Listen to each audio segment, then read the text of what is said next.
दोस्तों, किसी भी ग्लैंड को अगर आपको याद करना है तो एक बेसिक फंडा आपके होना चाहिए कि सबसे पहले तीन बातें आपको पता होनी चाहिए। कोई भी ग्लैंड की बॉडी में पोजीशन क्या है, वो कौन सा हार्मोन रिलीज करती है और उस हार्मोन का कार्य क्या है। जो वर्क हार्मोन का होता है वही उस ग्लैंड का वर्क होता है। तो हर ग्लैंड का हम तुम्हें तीन बातें पता होनी चाहिए। सबसे पहले पोजीशन, स्थिति। तो यहां पर हम क्या कहेंगे, यह फोर ब्रेन, मतलब मस्तिष्क में होती है तो पता है, बट हम एग्जैक्ट पोजीशन की बात करेंगे। अग्र मस्तिष्क, ठीक है, के डाइएनसिफेलॉन, डाइएनसिफेलॉन भाग, ठीक है, डाइएनसिफेलॉन पार्ट, डाइएनसिफेलॉन पार्ट, ठीक है, की पृष्ठ सतह, पृष्ठ सतह यानी डोर्सल सरफेस, ठीक है, सरफेस पर स्थित होती है। एग्जैक्ट ब्रेन, ब्रेन का पार्ट और कौन से पार्ट की कौन सी सरफेस में मैंने आपको बताया है। उसके बाद हार्मोन की बात करें तो ये मिलेटोनिन हार्मोन, कौन सा हार्मोन रिलीज करती है, मिलेटोनिन हार्मोन स्रावित करती है, ठीक है। उसके बाद कार्य की बात करें, हार्मोन का कार्य बोलूं या ग्लैंड का कार्य बोलूं, एक ही बात होती है। यह त्वचा पर मिलेनिन वर्णक, मिलेनिन पिगमेंट को एकत्रित रखती है, यानी फैलने नहीं देती है, डिफ्यूज नहीं करने देती है। और आपको पता है त्वचा का डार्क रंग मिलेनिन पिगमेंट की वजह से होता है। आपको ये भी पता है कि पीनियल ग्लैंड चाइल्डहुड स्टेज तक सक्रिय रहती है। इसका मतलब आज हमें समझ में आया कि गांव में एक कहावत होती है कि यार ये बच्चा जो है बचपन में तो थोड़ा रंग इसका बोलो क्लियर था, साफ था बोलो, लेकिन बड़ा होते होते डार्क हो गया। तो इसका रीजन ही यही होता है कि पीनियल ग्लैंड जब तक एक्टिव रहेगी मेलेटोनिन हार्मोन स्रावित होता रहेगा, और मेलेटोनिन हार्मोन हमारी बॉडी पर, त्वचा पर मेलेनिन पिगमेंट को डिफ्यूज होने से रोकेगा। अब ये जो मैं आपको बता रहा हूँ वो ज़्यादातर किस में देखने को मिलेगा, जिनका रंग गेहुआ है। बहुत ज़्यादा फेयर में भी इतना फर्क नहीं पड़ेगा, बहुत ज़्यादा डार्क में भी इतना बोलो विजुलाइज नहीं होगा। जिनका बीच का रंग होता है उनमें ये जरूर आपको देखने को मिलेगा। दूसरा कार्य क्या है कि ये ग्रंथि लैंगिक परिपक्वता, लैंगिक परिपक्वता, ठीक है, सेक्सुअली डेवलपमेंट को संदमित, इनहिबिट करती है, ठीक है। यानी जब तक पीनियल ग्लैंड एक्टिव रहेगी लैंगिक परिपक्वता नहीं आएगी। ओके, तो दोस्तों एक बार तो किसी भी ग्लैंड के लिए ये तीन बातें आपको हमेशा पता होनी चाहिए।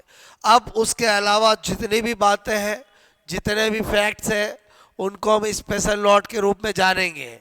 सबसे पहला पॉइंट, पीनियल ग्रंथि, पीनियल ग्रंथि, ठीक है, कोमा आकृति, कोमा शेप, ठीक है, मैंने कहा कोमा शेप होती है। ये भी एक बार आरपीएससी में पूछा गया है। उसके बाद पीनियल ग्रंथि, पीनियल ग्रंथि प्रकाश के प्रति संवेदी, सेंसिटिव टू लाइट, संवेदी होती है। अभी हर एक चीज को मैं अच्छे से समझाऊंगा। पीनियल ग्लैंड, पीनियल ग्लैंड जैविक घड़ी, बहुत इंपॉर्टेंट, बचपन से पढ़े हैं, बायोलॉजिकल क्लॉक, बायोलॉजिकल क्लॉक, ठीक है, बायोलॉजिकल क्लॉक से संबंधित संबंधित होती है। अक्सर ये एग्जाम में पूछा जाता है कौन सी ऐसी एंडोक्राइन ग्लैंड है जो बायोलॉजिकल क्लॉक से संबंध रखती है। और आपसे मैं कहना चाहता हूं पीनियल ग्लैंड, ठीक है, को मनुष्य की थर्ड आई, तीसरी आंख भी कहा जाता है, ठीक है। और एक बात, पीनियल ग्लैंड केवल बाल्यावस्था तक सक्रिय रहती है। अब आप अच्छे से समझना दोस्तों, मैं क्या बताना चाहता हूं। ये जो बातें हैं वो बहुत इंपॉर्टेंट है। होता क्या है, पीनियल ग्लैंड एक्टिव रहेगी तब तक मैंने कहा लैंगिक परिपक्वता नहीं आएगी। तो क्या देखा गया दोस्तों कि 100 बच्चों को इकट्ठा किया गया जिनकी उम्र है 8 से 9 साल, क्लियर। उनमें से 50 बच्चों को और जैसे दिन में खेलते हैं रात को सोते हैं वैसे रहने दिया और सामान्य दिनचर्या, और 50 बच्चों को बंद कमरे में रखा गया।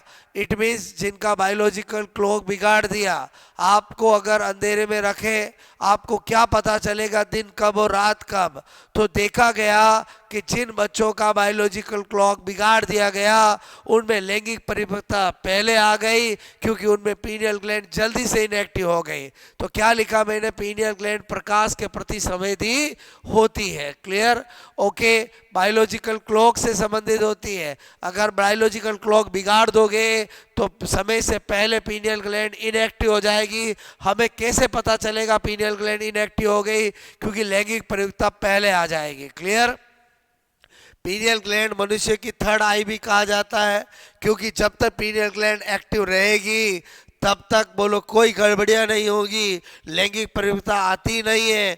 पीनियल ग्लैंड इनएक्टिव हुई नहीं, लैंगिक परिपक्वता आई नहीं, बोलो गड़बड़ियां चालू हुई नहीं, यानी तीसरी आंख बंद हो जाएगी तो सब गड़बड़ियां चालू हो जाएगी। इसलिए इसको तीसरी आंख भी कहते हैं और ये केवल चाइल्डहुड स्टेज तक सक्रिय रहती है। आई होप आपको सारी बात समझ में आई होगी दोस्तों। ग्लैंड्स कोई भी हो उसको याद करने का एक पैटर्न होता है कि सबसे पहले पोजीशन, उसके बाद हार्मोन, फिर कार्य, और बाकी कोई फैक्ट्स है तो स्पेशल नोट के रूप में याद रखो। आपको आई होप ये पीनियल ग्लैंड जरूर समझ में आई होगी, कमेंट्स करके बताएं। और बायोलॉजी को इसी तरह से मस्ती से आपसे पढ़ते रहें। और बायोलॉजिकल बोलो बहुत ही कॉन्सेप्शुअल बोलो सब्जेक्ट होता है, जितने लॉजिक आपके क्लियर रहेंगे उतना ही आप में कॉन्फिडेंस आएगा। Okay, best of luck.